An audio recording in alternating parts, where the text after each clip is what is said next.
السلام علیکم دوستو، آپ سب کا ہمارے چینل پر خوش آمدید۔ آج ہم بات کرنے جا رہے ہیں اسلامی تاریخ کے ایک عظیم واقعے پر، غزوہ بدر پر۔ یہ وہ جنگ ہے جو صرف ایک جنگ نہیں تھی بلکہ حق اور باطل کے درمیان پہلی بڑی آزمائش تھی۔ اس واقعے کے ہر پہلو کو سمجھنے کے لیے ہم آپ کو لے کے چلیں گے ان دونوں کی کہانی اور ان قربانی کے سفر پر جو اسلام کے لیے اور امن اور انصاف کا پیغام لے کر آئیں۔ تو آئیے شروع کرتے ہیں یہ روشن سفر۔ سعودی عرب میں مدینہ منورہ سے تقریباً 130 کلومیٹر کی دوری پر بدر کا ایک میدان موجود ہے جہاں تقریباً 1400 سال قبل ایک ایسا معرکہ پیش آیا جسے دنیا کی چند فیصلہ کن جنگوں میں شمار کیا جاتا ہے۔ حیرانی کی بات یہ ہے کہ عسکری اعتبار سے دیکھا جائے تو اس جنگ میں شامل افراد کی تعداد بہت کم تھی، تاہم اس جنگ کی اہمیت اتنی زیادہ تھی۔ مسلمانوں کی مقدس ترین کتاب قرآن مجید میں بھی اس دن کو یوم الفرقان یعنی فیصلے کے دن سے یاد کیا گیا۔ یہ جنگ مسلمانوں کی نوزائیدہ ریاست مدینہ کے لیے عسکری، سیاسی اور معاشی اعتبار سے کتنی اہم تھی، مگر اس سے قبل یہ جانتے ہیں کہ بدر کا میدان کیوں اہم تھا اور اس کا نام کیسے پڑا۔ بدر مدینہ منورہ سے تقریباً 80 میل کے فاصلے پر ایک بیضوی شکل کا 4.5 میل چوڑا وسیع میدان ہے جو پہاڑوں سے گھرا ہوا ہے۔ اس میدان کی ایک تاریخی اور معاشی حیثیت پہلے سے ہی موجود تھی، اور وہ یہ کہ یمن سے شام تک تجارتی شاہراہ اسی میدان سے ہو کر گزرتی تھی جس پر قافلے سفر کیا کرتے تھے، جبکہ مکہ اور مدینہ جانے کے راستے بھی اسی مقام پر ملتے تھے۔ بحیرہ احمر کا ساحل یہاں سے تقریباً 10 میل کے فاصلے پر واقع ہے۔ اب بات کرتے ہیں اس جگہ کا نام بدر کیوں رکھا گیا۔ اس جگہ کا نام بدر رکھنے کی کئی وجوہات بتائی جاتی ہیں۔ پہلی وجہ یہ ہے کہ یہاں بدر بن یخلد نامی ایک شخص نے ایک کنواں کھدوایا تھا جس کا پانی بے حد شفاف تھا۔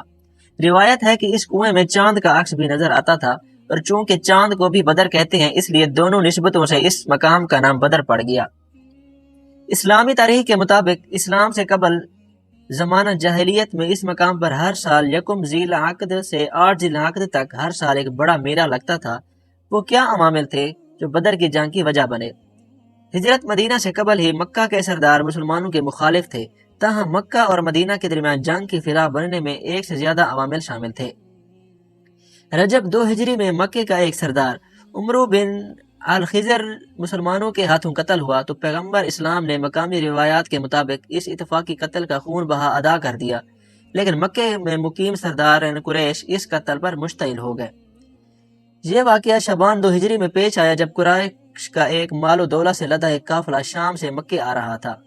جب یہ افواہ پھیل گئی کہ مسلمان اس قافلے پر حملہ کرنا چاہتے ہیں تو اس قافلے کا سردار ابو سفیان تھا جس نے مکے کی جانب ایک قاصد دوڑایا، جس کے جواب میں مکے سے اہل قریش کا ایک قافلہ ابو سفیان کے قافلے کی مدد کے لیے روانہ ہوا۔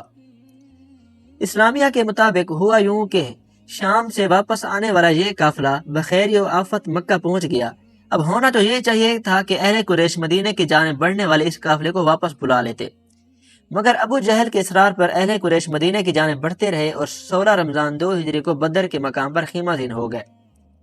ان افراد کی تعداد 900 سے 1000 کے درمیان بتائی جاتی ہے، اور یہ تمام افراد اسلحہ بند تھے۔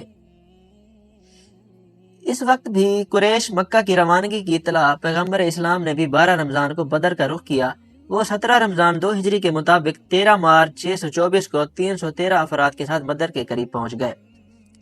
اس وقت بھی قریش کے چند صلح پسند جو آدمیوں نے کوشش کی کہ جنگ نہ ہو، مگر ابو جہل کی ہٹ دھرمی کی وجہ سے یہ کوشش کامیاب نہ ہو سکی اور مقابلے کے لیے صفیں بن گئی۔ جنگ کا آغاز اور انجام پر بات کرتے ہیں۔ مسلمانوں کی صف بندی کے مطابق میمنہ کے سالار حضرت زبیر بن العوام اور مصرع پر حضرت مقدار بن عمرو تعینات تھے، جبکہ لشکر کے سردار خود پیغمبر اسلام صلی اللہ علیہ وسلم تھے۔ لشکر کے پچھلے حصے یعنی ساکا کی کمان حضرت قیس بن سانسا کے سپر تھی۔ فوج کا سب سے بڑا نشان یعنی پرچم حضرت مصعب بن عمیر اٹھائے ہوئے تھے۔ مسلمانوں کا حرف شناخت یا منصور امت تھا۔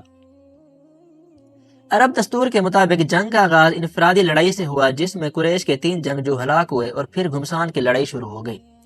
لڑائی کے دوران ہی 2 نو عمر انصار لڑکوں معوذ اور معاذ نے مکہ کے ابو جہل کو بھی ہلاک کر دیا۔ دوسری جانب جنگ کا پاسا مسلمانوں کے حق میں پلٹنے لگا۔ اگرچہ اہل قریش کی تعداد کہیں زیادہ تھی، لیکن انفرادی لڑائی کے بعد پیغمبر اسلام کے حکم پر مسلمانوں کے لشکر نے قریش پر یکدم حملہ کیا، جس سے جنگ کا نقشہ ہی بدل گیا اور قریش کے لشکر میں بھگدڑ مچ گئی۔ اس دوران قریش کے کئی اہم افراد ہلاک ہوئے جن کی مجموعی تعداد 70 تھی۔ ان 70 میں سے بھی 36 کو تنہا حضرت علی نے ہلاک کیا تھا۔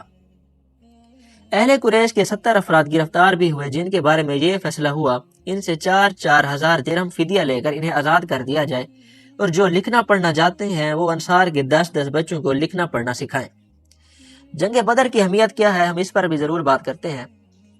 اس جنگ کی اہمیت کئی حوالوں سے تھی، اور شاید اس لیے کہ اس کا شمار دنیا کے چند فیصلہ کن جنگوں میں شامل کیا جاتا ہے۔ اگرچہ تعداد کے حساب سے دیکھا جائے تو یہ بہت بڑی لڑائی نہیں تھی۔ کیمبرج کی تاریخ اسلام کے مطابق اس جنگ کے نتائج کی اہمیت سیاسی بھی تھی اور مذہبی بھی۔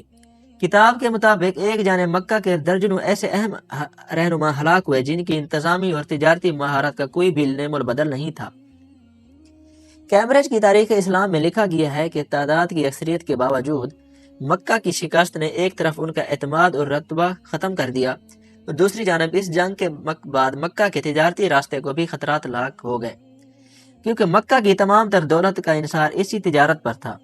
یعنی قریش کی شہرت بری طرح مجروح ہوئی اور ان کی شام کی تجارتی شاہراہ بھی غیر محفوظ ہو گئی، اور یوں دیگر قبائل میں بھی ان کی وقت کم ہو گئی۔